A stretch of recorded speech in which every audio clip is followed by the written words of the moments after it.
Ouattara, posez-vous bien la question. Pourquoi Ouattara? Pourquoi Ouattara? Pourquoi Ouattara? Il est à l'origine de ce que la Côte d'Ivoire a connu comme crise. Et après Laurent Gbagbo, et parce que Gbagbo a été attaqué à 2 reprises, en 2002, en 2010, en 2011, avec le soutien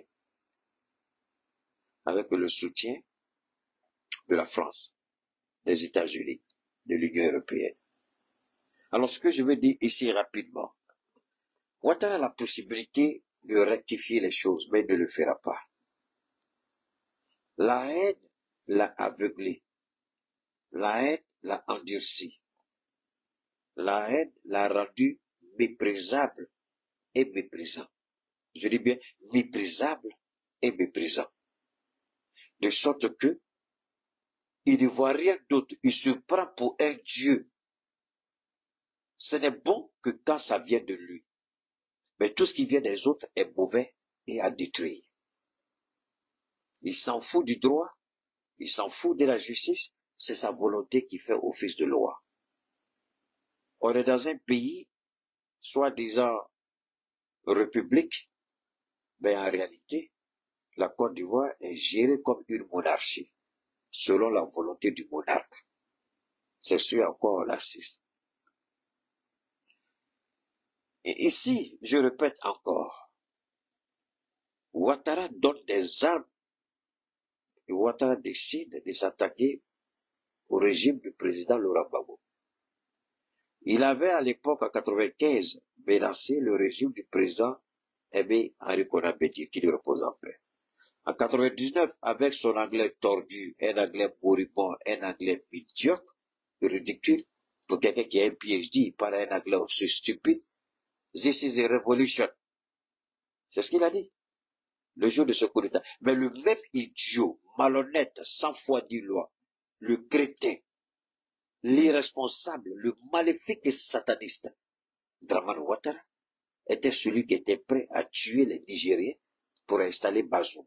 Pendant qu'il applaudissait le coup d'État, il dit c'est des révolutions. Mais c'est le peuple nigérien qui a fait sa révolution à son tour. Alors pourquoi tu mets ta gueule dedans? Pourquoi il met sa gueule dedans? Quand c'est la Côte d'Ivoire, parce que c'est pas lui. C'est bon. Mais non, parce que c'est pas lui, c'est mauvais. Mais quand c'est lui, c'est bon. Donc lui, il a le droit, le minable, ancien spermatozoïde des futurs cadavres qui va pourrir à faire. Il dit, c'est la révolution populaire. C'est le peuple qui a voulu. C'est le cadeau de Noël.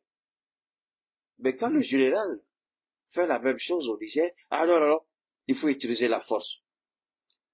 Quand c'est le Mali, il faut envoyer les mercenaires. Au Burkina, il faut envoyer les mercenaires. Mais en Côte d'Ivoire, parce que lui, il voyait en cela une ouverture pour être candidat. Une ouverture pour être président. Donc, il applaudit. Parce que c'était une opportunité pour lui. Mais quand c'est les autres, il refuse. C'est pourquoi je dis, Dieu vous endurcit jusqu'au point où vous arrivez à un niveau de non-retour. Et c'est là que Dieu a suffisamment d'éléments pour vous détruire. Et c'est ce à quoi on assiste progressivement en Côte d'Ivoire. Je vous ai fait écouter cette merde appelée Kone Zakaria pour que vous compreniez bien ce qui est en jeu. Tidjane Thiam n'a pas fait ça. Tidjane Thiam n'a pas fait ça. Il a pris le temps. Est-ce que je suis en train de dire que je mène le combat de Tidjane Thiam? Si c'est ce que vous croyez, c'est que vous êtes plus idiot que je le pense. Non.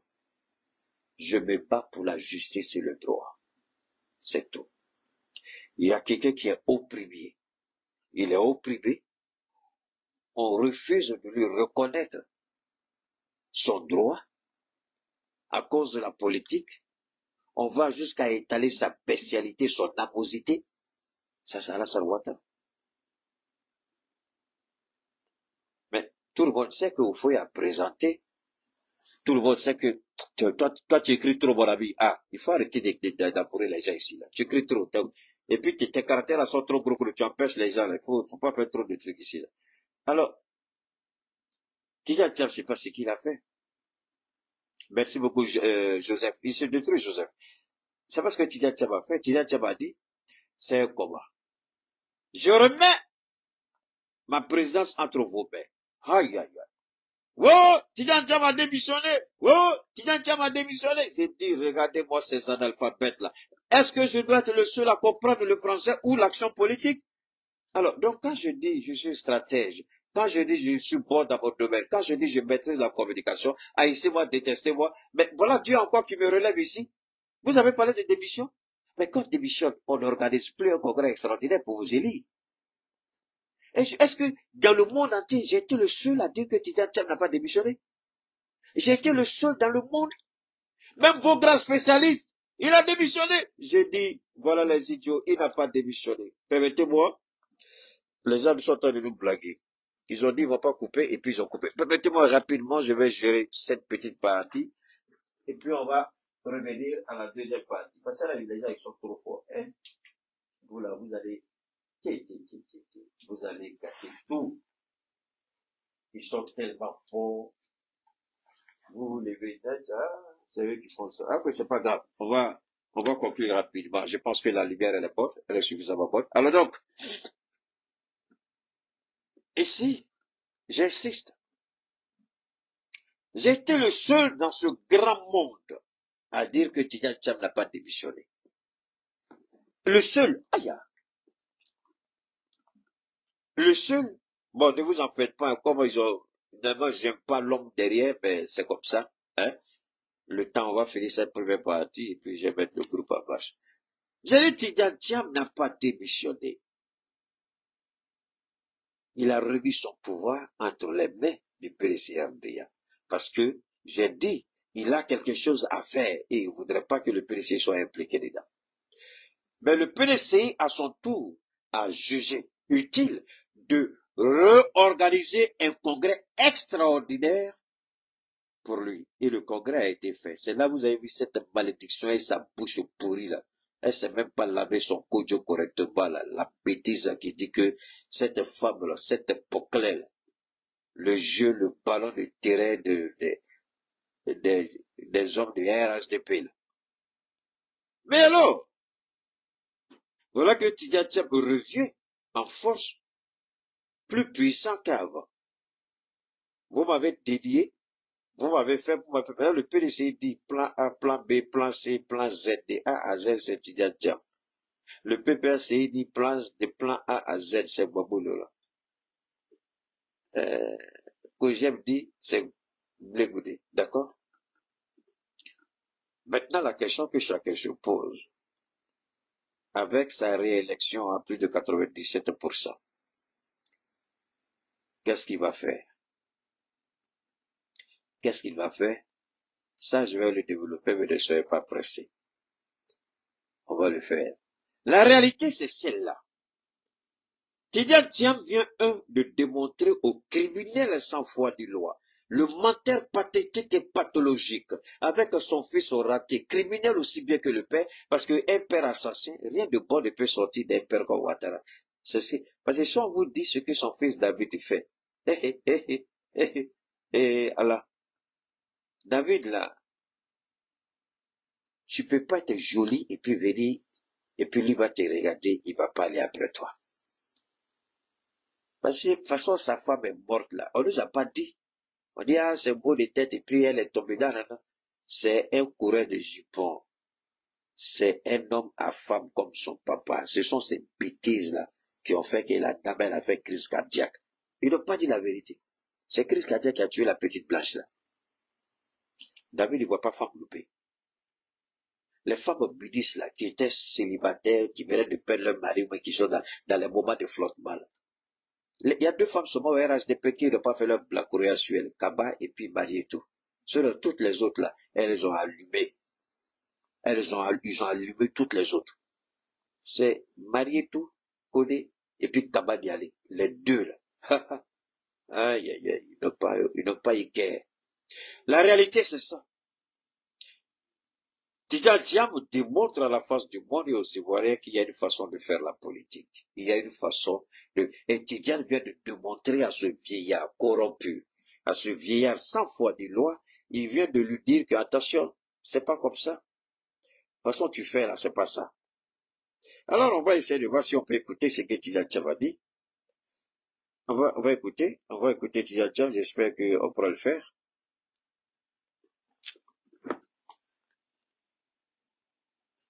C'est le message qui va sortir aujourd'hui. Ah non, Ibrahim, pardon, toi on va revenir après. Toi, bon, Ibrahim, pardon, attends, après toi, ce sera après.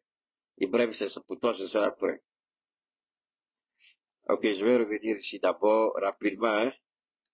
Permettez-moi.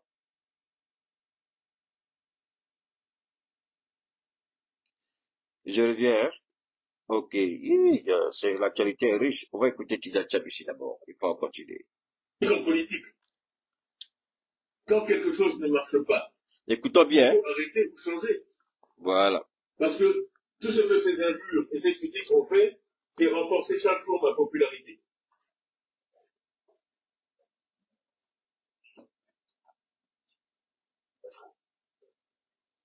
Parce que, après tout, vous m'avez élu, c'était un grand acte de confiance qui m'honorait. Mais beaucoup ne me connaissaient pas. Et l'avantage paradoxal de toutes ces attaques, c'est que ça a permis à beaucoup de découvrir ma personnalité.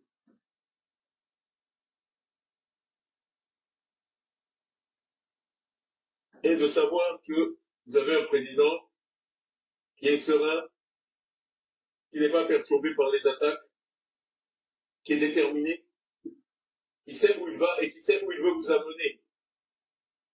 Parce que moi, ce qui m'importe, c'est la victoire. Ce n'est pas d'humilier Pierre, Paul ou Jacques. Ce qui m'importe, c'est de ramener le parti au pouvoir. Et pour ça, il n'y a aucun niveau d'injure ou de critique ou de médisance ou de diffamation qui va me détourner de l'objectif. Voilà. Donc, il faut que nos adversaires comprennent. Il faut qu'ils changent d'approche. Il faut qu'ils changent d'approche. Ce qu'ils font ne marche pas. Les Ivoiriens ne les croient pas. Même ici en Europe, dès que je sors de chez moi, je suis assailli. Non seulement par des Ivoiriens, mais même par aussi des non-Ivoiriens qui partagent notre combat, qui partagent nos valeurs, qui savent le combat qu'on mène, qui est important pour l'Afrique. Je ne sais pas si vous l'avez vu, mais hier, il y a eu une lettre dans le Financial Times qui était signée par Paul Collier, mais aussi Fukuyama, qui est un des plus grands historiens vivants, aussi Timothy Garth. Tous ces gens-là critiquant l'attitude d'accueil du régime et me soutenant et disant que mon élimination à l'élection ne peut conduire qu'à de l'instabilité pour l'Afrique. Et je pense qu'aujourd'hui, beaucoup comprennent ça. Donc, ce n'est pas le moment de faire un long discours, mais je voulais vous dire que, comme j'ai dit d'entrée, vous me manquez, je suis vraiment impatient de vous retrouver. Je suis fier de ce que le PDCI vient d'accomplir. En 72 heures.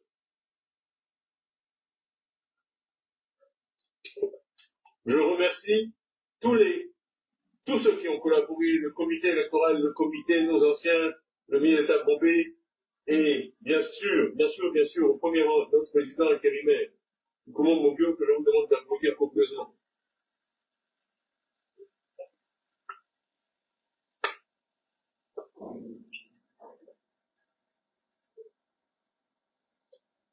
J'ai dit dimanche soir que ceux qui s'attaquent à nous comme ça ne connaissent pas le PDCI. Ils ne connaissent pas le PDCI. Un parti ne survit pas 79 ans à toutes sortes de choses. Ça, la guerre froide, le communisme, le mur de Berlin, le multipartisme, la guerre civile, les boycotts. Si c'est un parti quelconque. Nous sommes le plus vieux parti de Côte d'Ivoire, et ça, c'est un compliment. C'est un accomplissement.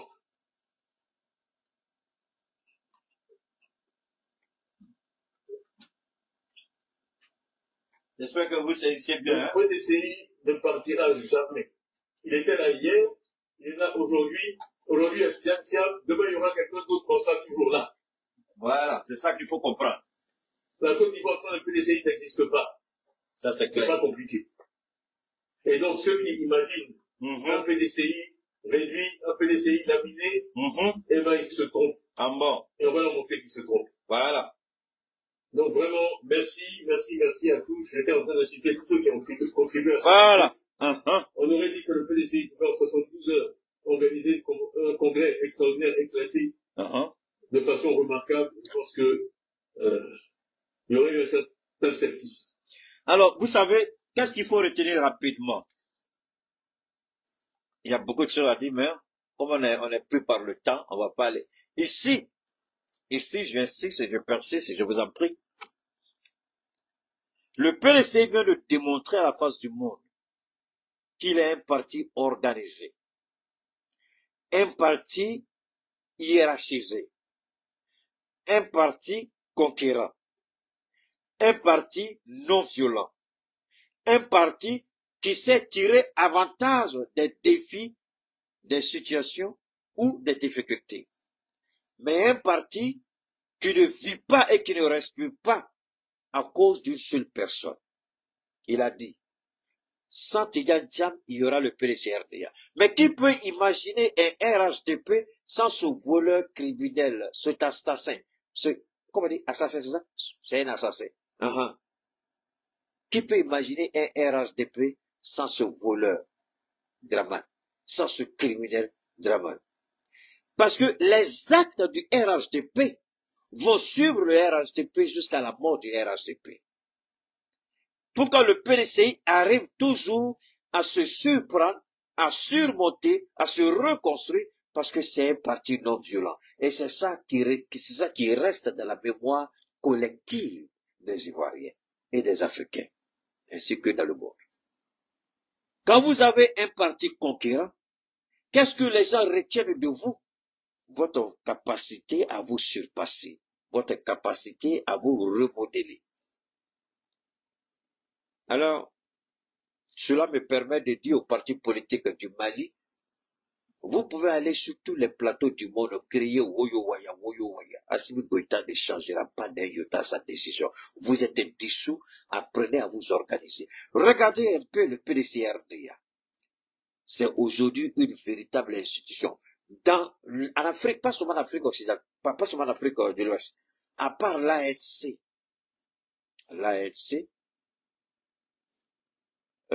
et puis le parti des militaires algériens, là. Et puis où encore? L'ANC, ça c'est en Afrique du Sud, et le parti de Nelson Mandela.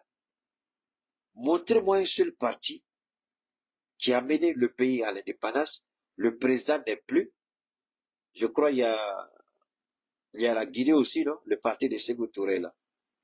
Il y a le Sénégal aussi, le parti de le Senghor, je crois.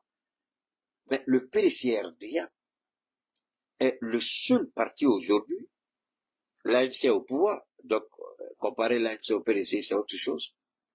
Mais depuis le PDC a perdu le pouvoir, le PDC est toujours resté là.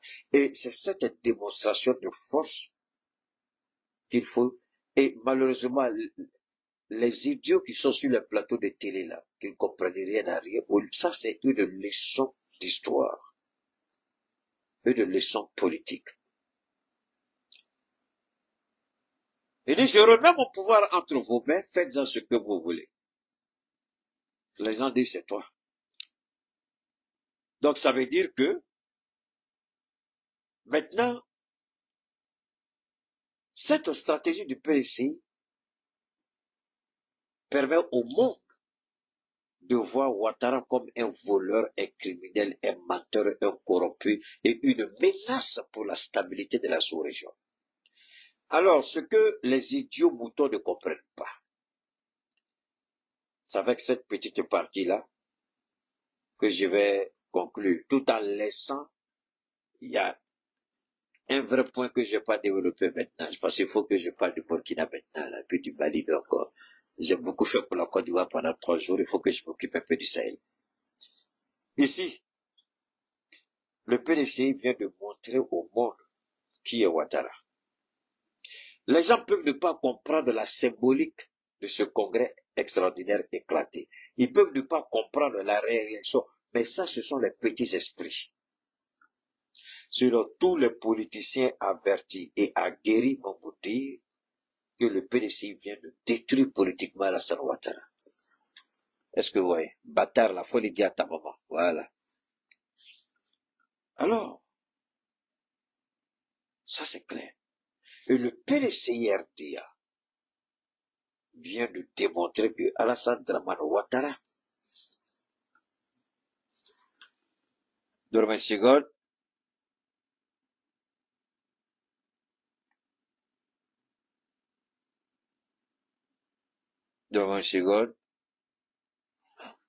je répète quelque chose d'intéressant. Le PDCRDA vient de démontrer à la face du monde que Alassane Ouattara est un menteur. Le PDCI vient de démontrer à la face du monde que Alassane Ouattara est une menace. Le PDCI vient de démontrer à la face du monde que Alassane Ouattara n'est pas démocrate. Donc, tous les mensonges qu'il a fomentés, qu'il a préparés, qu'il a présentés, le monde découvre que c'est un menteur, un corrupteur, un corrompu, un dictateur. Et ça, vous n'avez pas besoin de moi pour le comprendre, ou pour le dire. Les gens déjà commencent à tirer les leçons. Alors, au RHDP, ils peuvent se vanter, ils peuvent se targuer, ils peuvent se tromper, ils peuvent se plaire, mais je crains que lorsque la dure réalité va se présenter à eux, quelle porte ils vont utiliser pour leur échappatoire. Il n'y aura pas de porte ouverte, il n'y aura pas de fenêtre ouverte. Vous avez la possibilité de rectifier l'histoire. Vous avez la possibilité de sortir grand. Mais le combat qui vient de commencer là, c'est pas le combat avec les armes. N'oubliez pas de vous abonner et d'activer la cloche de notification pour rester informé de nos prochaines vidéos. Restez à l'écoute pour les développements passionnants à venir.